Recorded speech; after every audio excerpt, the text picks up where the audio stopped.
La finalité d'une échelle ou sa fiabilité repose sur sa reproductibilité. En d'autres termes, l'échelle doit posséder une bonne reproductibilité intra-juge. Ça veut dire quoi? Ça veut dire que quand le même clinicien mesure plusieurs fois le critère chez un même malade, il obtient le même résultat.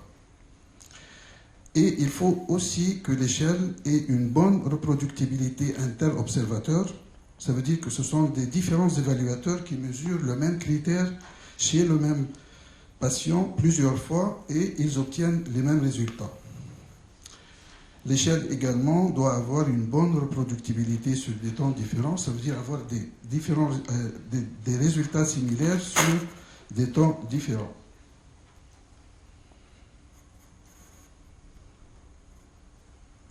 En ce qui concerne la validité d'une échelle, c'est quoi la validité d'une échelle? C'est une validité à refaire au degré auquel l'échelle mesure ce qu'elle est supposée de mesurer, c'est-à-dire par exemple le concept, la fatigue.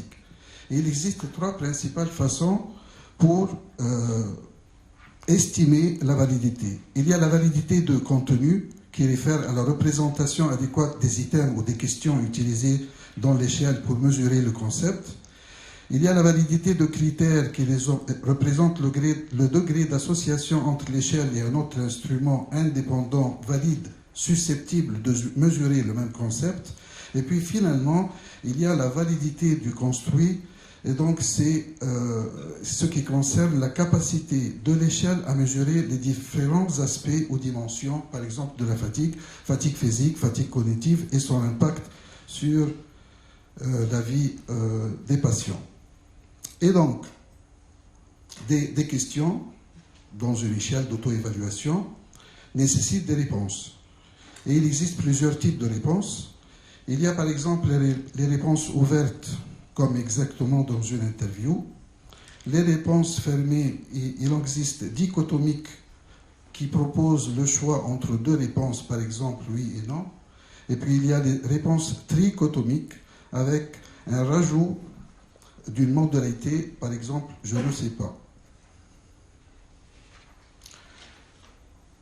Les échelles de Likert sont les plus utilisées et proposent des choix de réponses allant d'un extrême à l'autre. Le nombre des modalités possibles peut varier de 3 à 9, correspond le plus souvent à un nombre impair, de manière à ménager une modalité relativement neutre au centre de l'échelle. Par exemple, un score, là, dans le cas de entre 3 et 9. Donc, si on a une échelle Likert, par exemple, à 7, ça sera le milieu de 0 à 7, ça sera le 3. Autre exemple sont les échelles visuelles analogiques dans lesquelles la réponse se situe sur une ligne continue de 0 absent à 100 maximum. En ce qui concerne l'évaluation de la fatigue chez les patients qui ont le SFC, récemment, l'Institut de médecine américain a proposé des critères diagnostiques où il a été souligné l'importance d'évaluer l'intensité et la fréquence de l'ensemble des symptômes qui constituent le tableau clinique du SFC. Ainsi, le diagnostic du SFC doit comporter une évaluation de la fatigue sur le plan durée, intensité, fréquence, et une évaluation de son impact sur les activités personnelles, professionnelles et sociales des patients.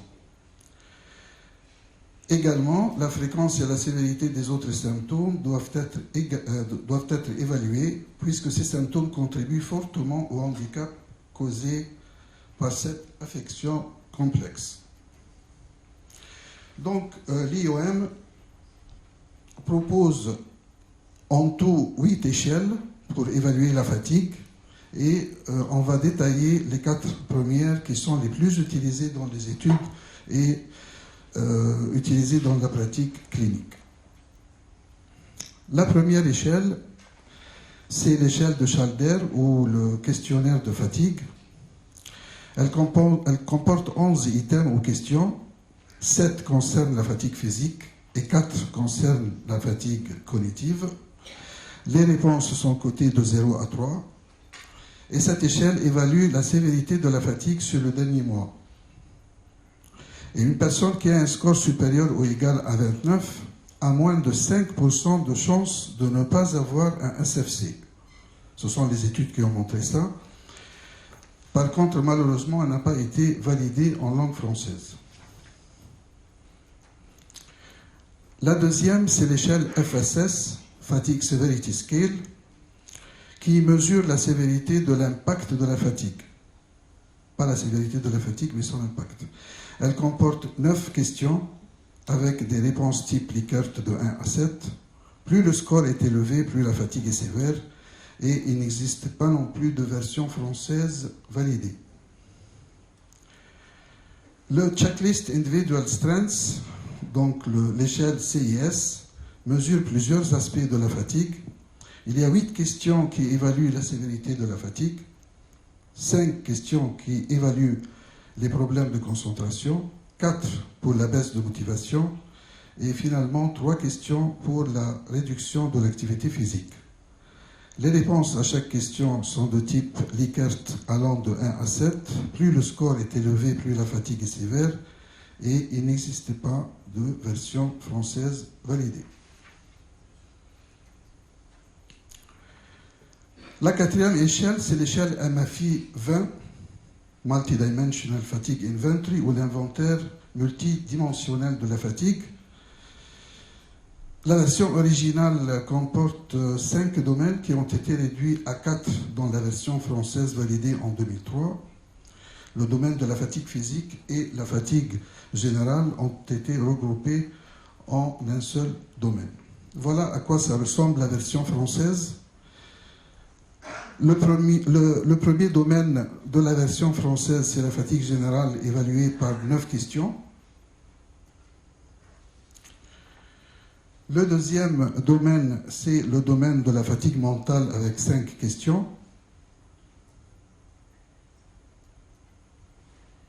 Le troisième domaine, c'est la baisse des activités avec 3 questions. Et finalement, 2 questions qui concernent la baisse de la motivation. Le score sont de type Likert allant de 1 à 5. Plus le score de chaque domaine est élevé, plus la fatigue et ou son impact est sévère. Ça, c'était les échelles qui sont proposées par l'IOM pour évaluer la fatigue. Maintenant, l'IOM nous propose des échelles pour évaluer l'impact de la fatigue. Bon, on a choisi 3 échelles que je vais vous les présenter. Le premier, c'est le Work and Social Adjustment Scale. C'est une échelle qui comporte 5 questions et qui concerne la capacité de travailler, la gestion du foyer, les loisirs en groupe, les loisirs privés et les relations sociales.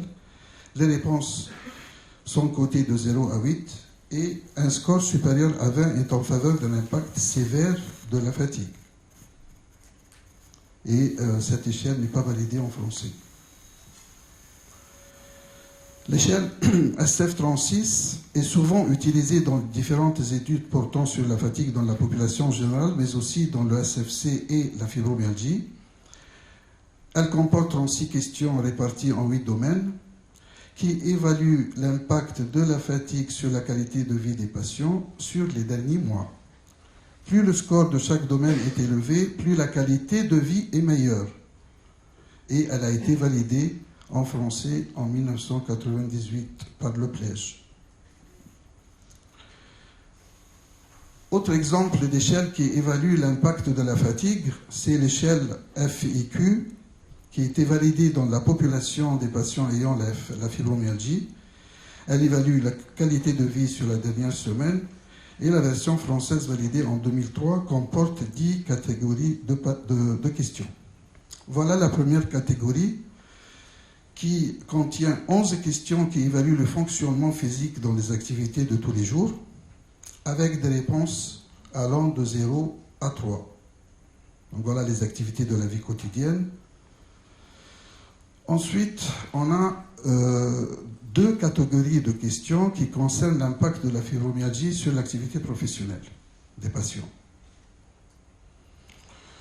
Ensuite viennent 7 questions avec des réponses dichotomiques qui concernent la douleur, la fatigue, le sommeil, la raideur, l'anxiété et la dépression.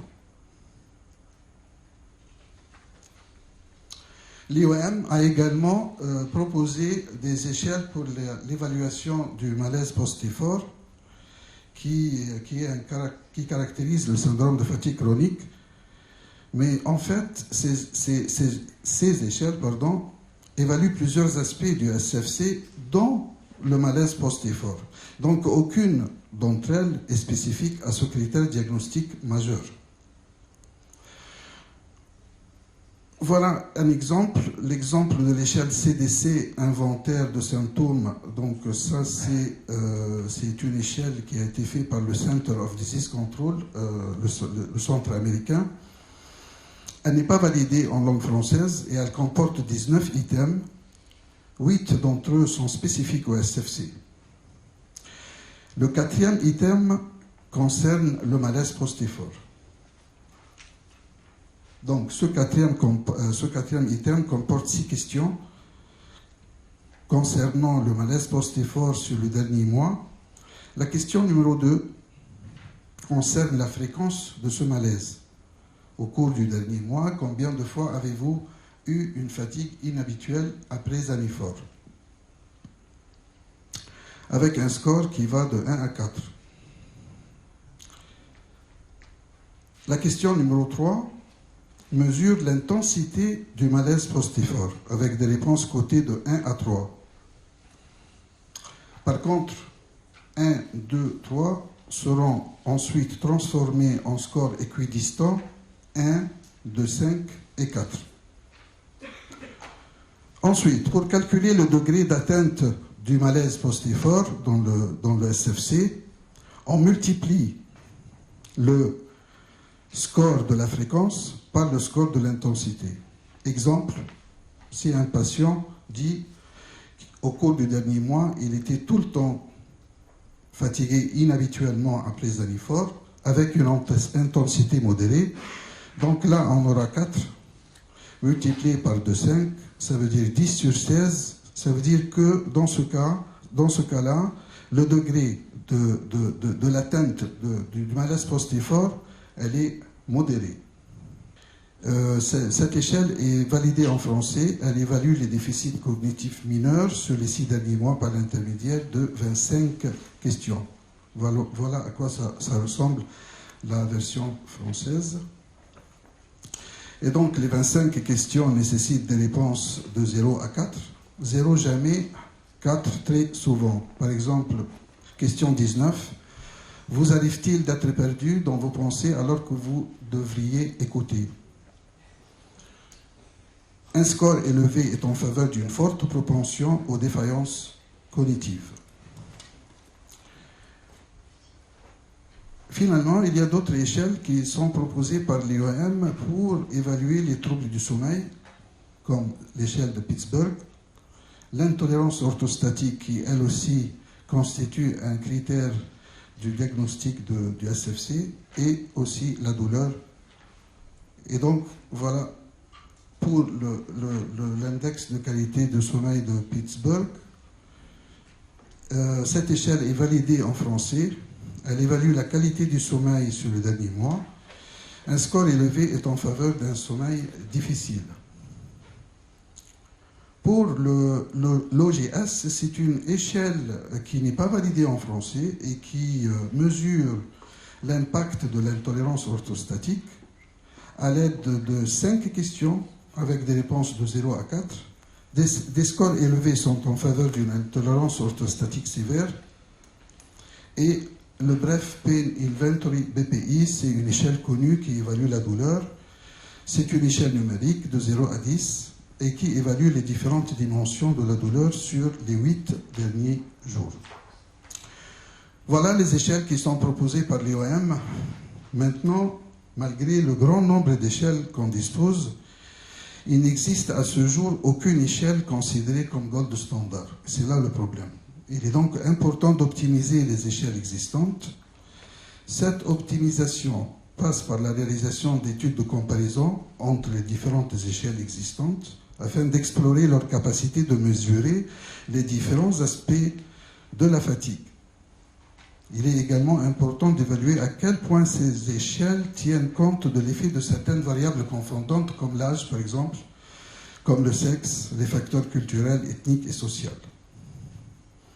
Et puis, certaines échelles qui sont proposées, comme le questionnaire de fatigue Schalder, le CDC et l'échelle OGS, ont besoin d'être traduits en français. Et moi, je considère que c'est une urgence pour que ces échelles soient utilisables correctement dans la population française.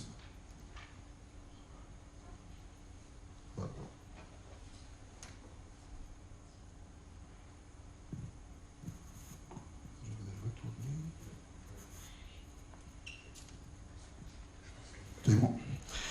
Et puis, il est clair également qu'on a besoin de développer de nouvelles échelles, beaucoup plus spécifiques au SFC, qui permettent une meilleure classification des patients. Des échelles qui tiennent en compte de la non-homogénéité de cette affection et mieux identifier les sous-groupes de la population SFC. Par exemple, il faut qu'on développe une échelle ou un questionnaire spécifique pour évaluer le malaise post-effort. Et dans le domaine de la recherche, ces échelles qu'on va développer doivent être capables de mesurer l'efficacité des interventions thérapeutiques qui sont actuellement disponibles, comme la thérapie cognitivo-comportementale ou l'exercice gradué, ainsi que l'efficacité des traitements dans l'avenir. Enfin, les différents centres nationaux qui prennent en charge le SFC doivent échanger leurs expériences et standardiser l'utilisation des différents outils d'évaluation proposés par l'OMI pour évaluer le SFC. Merci pour votre attention.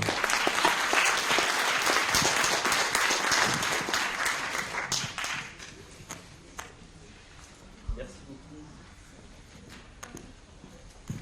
Ala, pour cette revue extrêmement précise et fouillée sur un sujet qui n'est pas facile.